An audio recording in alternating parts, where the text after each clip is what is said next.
Nathalie Quintane, vers 1992-1993, vous avez travaillé avec un certain nombre d'écrivains, et parmi eux, il y avait Christophe Darcos. Il n'est plus de ce monde.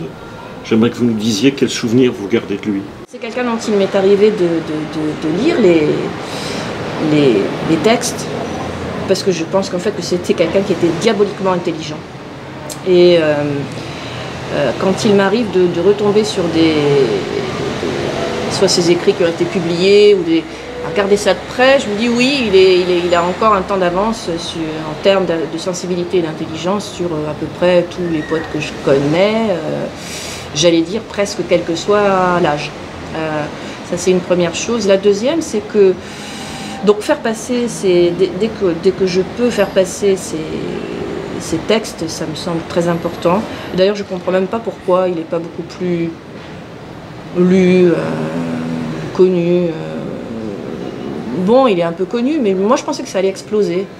En particulier après son décès, je me disais, oh, bah, ça y est, c'est bon, tout le monde va le lire, c'est évident, c'est le plus fort.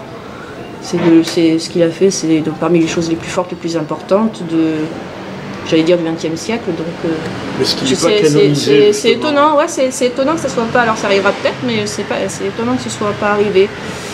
Et puis après, pour voilà, parler plus précisément, c'est vrai que pour le moment, c'est comme si c'était hier, et pour moi, il n'est pas, en réalité, je le dis, ça peut paraître un peu audacieux ou étrange, mais il n'est pas mort en fait. Donc c'est très difficile de parler de quelqu'un dont tout le monde pense qu'il est mort, alors que vous, pour vous, il n'est